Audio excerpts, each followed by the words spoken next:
Hey guys, this is Dan with Dan Studio for Dory Build. Yeah, that's right. I got the bottom paint done on this baby today. Hasn't been a good day today. The color is lilac. I'm gonna call it lilac. They got some stupid name for it. Has nothing to do with the color. So to try to describe the color, I'm gonna call it mauve, lilac, something in that neighborhood. I'm just trying to get the extension cord around here. I'm having troubles today. I didn't videotape the painting of this for one reason. I could not find my phone this morning. I thought I left it at work.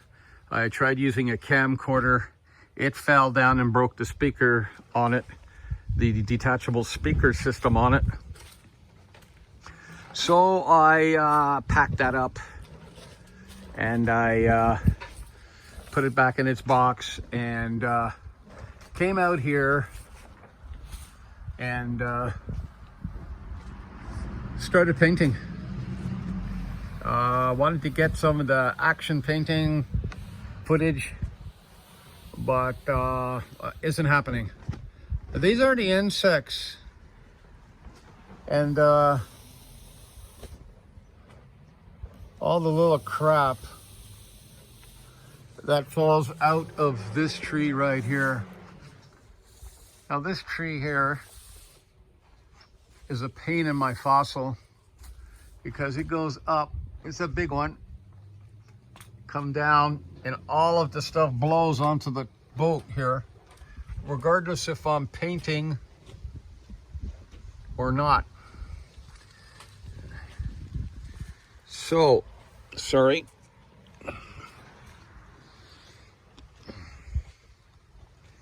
I've tried making this video 4 times. You'll have to put up with my shaking. I really apologize.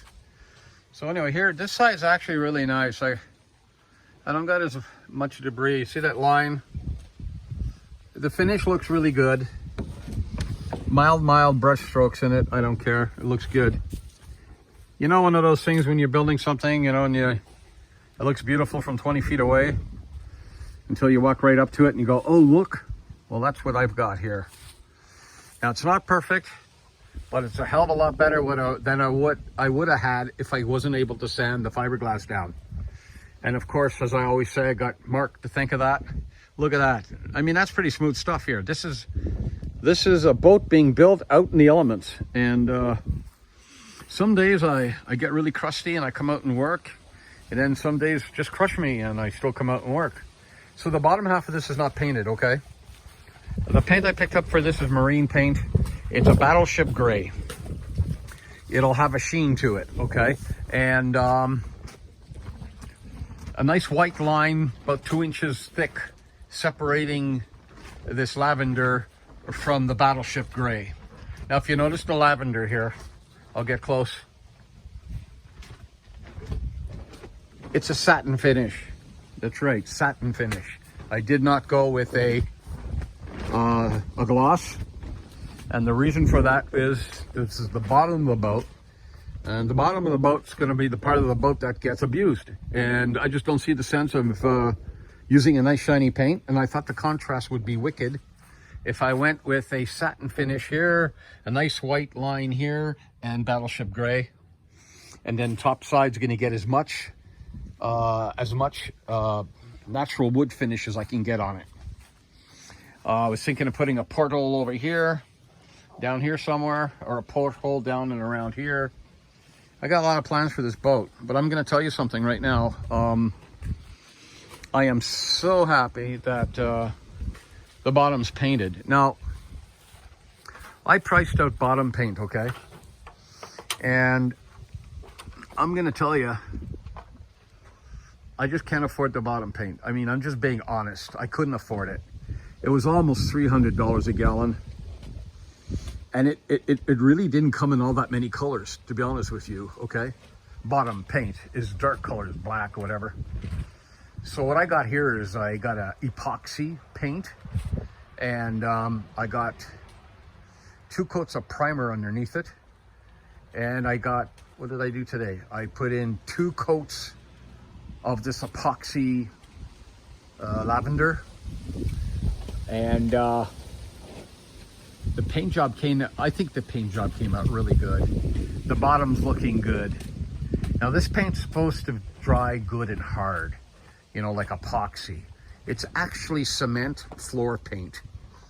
It's designed to paint your garage with, your indoor garage, so you can drive your car on it, wash your floor, wash your car on it. It came highly recommended, and so that's the route I went. Number one, I could afford it. A gallon of it wasn't too bad. What am I doing here? There we go. No peace for the wicked. I got to double back. I'm caught up. I actually got an extension cord plugged onto my charger, charging my phone, because when I found it, the batteries were dead. Again, go figure, right? So I'm just doing a lot of walking around here just to show you the paint, guys. I wouldn't say it's anything special. It's I don't know if you like the color or not. It was my choice, obviously, but look, it's a nice purple. What's this? What is that? That's interesting. 3 little dots. Yeah, they must be there for a reason. So anyway, surviving a real bad start to the day. I mean, I had this tarp nailed to the roof, draped over to that tree, and tied over to the fence right there, just to try to keep those leaves and crap from falling on the surface while I was painting. And at least I won that battle. I got no crap in my paint. I had got no bugs in my paint. I got no little leaves or whatever that small stuff comes off the street in the paint. I was so lucky that way. Yeah. So last time I was in my YouTube channel, I believe I'm still at 78 subscribers. I like to thank all 78 subscribers for hanging in there with me. I know when you subscribe to a channel, you like to see content, you like to see new stuff, and I'm doing the best I can. I really am. See how that color pops? If there's anybody interested in knowing what type of products I'm using, drop me a text on my blog there. I'll do my best to answer your questions about the paint if you're interested in the paint. Another thing I noticed too here, and I don't know if you can see that in the picture, if I go to the end over here, or to the end, if I go to the bow, or if I go to the stern here, you see that? That there is exactly the same width as here. And then if you go to the bow, it's the same width. I think because the boat's curved, it actually makes it look wider in the middle, and it's not. And that's 11.5 inches there. I figure if the boat sits in the water 5 inches, that's still leaving me a lot of water line to show off. So picture it with a Battleship gray gloss with a nice white line dividing the two. I'm thinking wine. I'm exhausted. I'm thinking white. I might even go with salmon. That's a pinky color.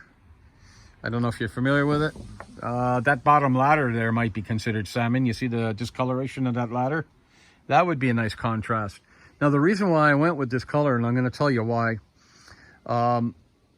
In Europe, and I've been to Iceland, and everything is painted in nice colors like yellows and bright reds and oranges and stuff like that. And I really thought that was really cool.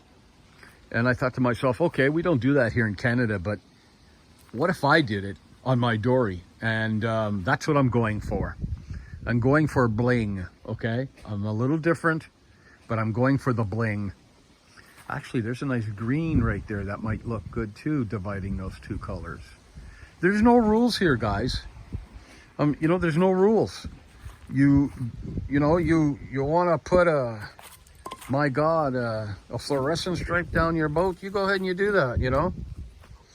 You do what you want. That's the beautiful thing about building a boat like this.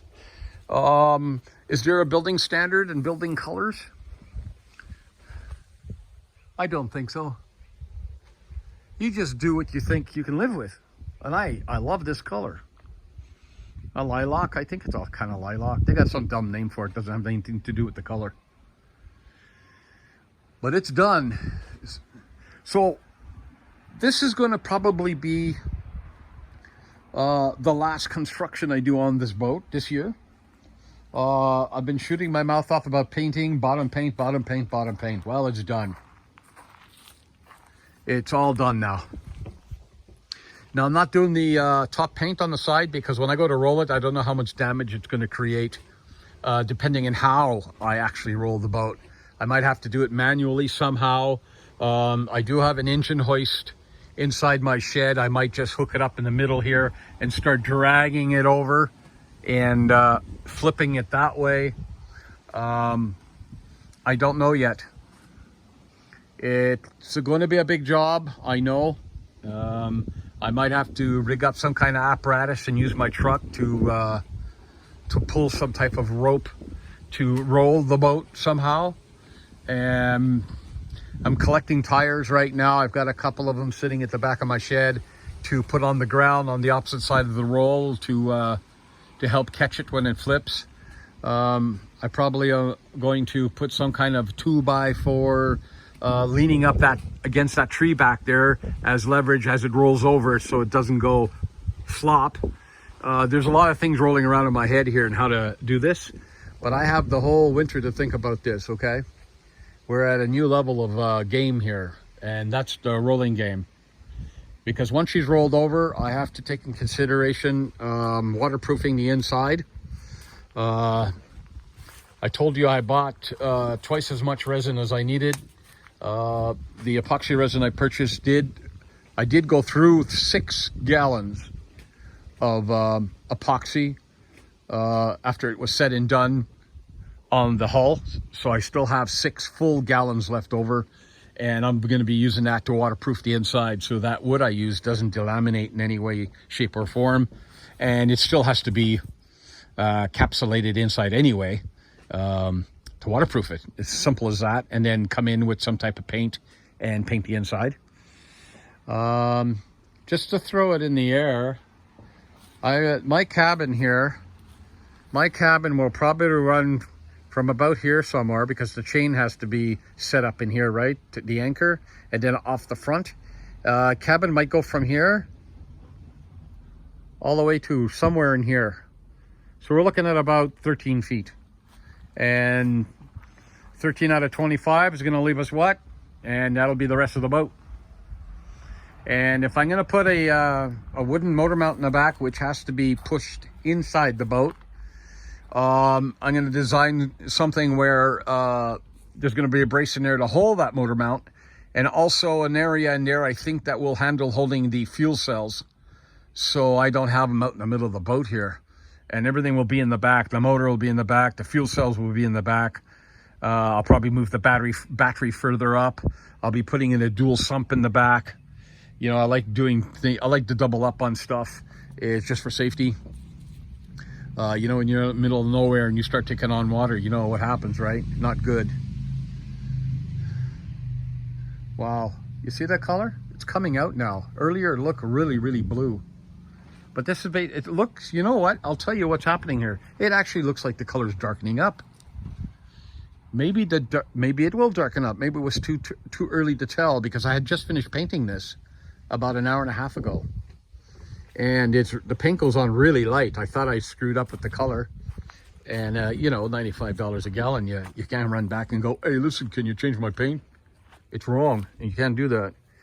Actually, I did that. I did that with the green, and I hated the green. And the guy was willing to mix up one more can for me. And I was going to try to do it in as close a color as the seafoam green, until I realized that wasn't going to work before he mixed it. So I saw this chip on the wall, and I said, hell, let's do it. So that's how I ended up with this purplish lavender color. See, there's a bit of a sheen to it. It's not flat, which is good. You know, it won't get as dirty as but yeah, I swear to God, it's getting darker. You know what? It probably takes a while to cure. And that's good, because I wouldn't mind it a little darker. It's starting to actually look more like the chip. The chip was a little darker. See, what he did is he took the paint that I chose, and it was tintable. So what happened there was the color chart I took was not for that brand of paint. So he kind of told me that, and I said, well, are you using special pigment for this paint? He goes, no, it's the same pigment for all the paints. So I said, well, take this chart, pump in whatever this chart says into that can of paint, and I'll take it regardless what color it comes out. So he looked at me and said, okay. So he punched in the code for this purple in the brand of paint that I got, and bingo, it came out purple. Matter of fact, he had added a little bit more black and I think a little bit more blue to darken it up a hair, and then he matched the chip right on. So I think he did a good job. Okay, anyway, this is going to be a short video. We're around 16 minutes long. Jive, jive, jive, baby. So 78 subscriber. Thanks, guys. Thanks very much, everyone that's hanging in there with me. I may purchase products over the winter. As you know, today is October 1st. By the middle of October, or if not sooner, we're going to lose this beautiful weather. It's actually 18 degrees Celsius out here today, which is, to me, a world's record for weather in October here in Alberta. So we've had a good, long, hot summer. You've seen my other videos. I mentioned it was extremely hot, and it was. So this is great, actually. This is great. If anybody has any questions, please text me. I'll get back. I check quite often to make sure to try to stay on top of that. I'll probably be wrapping this boat up tomorrow. I want that paint to breathe as much as possible before nightfall, because the dew is coming in. This morning there was fog just out in the field there. You can see those trees back there. So it's coming, you know, the moisture is starting to mix the hot and cold air and all that crap. And I got to get this little thing going. It's a brand new 50 on this thing, and the boat needs a little bit of work. My daughter picked it up, and I've been so busy with this monster, I have not done anything else this year. Listen, I have 2 motorcycles. I love driving motorcycles. I got a Harley sitting there and a Victory in there, and they're both very excellent bikes. And I haven't ridden one. I didn't even plate them this year. They're insured, but I didn't get the license renewed this year. No riding this year. 0 riding. I've been working on this monster here. And you know what? I don't regret it. I'm not sad about it. I'm where I'm at. And I really feeling good about that. You know, it's like a major accomplishment here. I mean, this is a big project. I'm not crazy. I know it's a big project. This is a humongous project. Takes a lot of effort, and it takes a few bucks, and I got to give myself credit for getting this far in 2 building seasons now, right? The first season was collecting materials. Second season was building all the frames, and putting half the boat together at one point, and then got some more material and put the front half together. Yeah, I've done very, very well. I think I've done very well considering. Listen, everyone, thank you very much again for hanging in there with me. I cannot say that enough. I just cannot say that enough. What do we have here? Oh, that's sealed here for the winter. Yeah, that's all epoxied, all that edge under there and everything. I can't say that enough. Thank you very much. So we're going for the flip next year, and we are going to start closing up the top of the boat. I'll be spending the winter just like I did previous times, collecting wood during the winter time for what I think I'm going to need to build that cabin in there. And the paint is very available. It's not hard to get topside paint. It's affordable. So that'll probably be built and painted next summer for sure. But I gotta warn you, I'm gonna do some bike riding next year, and that's all there is to that. Take care, everyone. Thank you very much. I appreciate you hanging in there. Have a good night.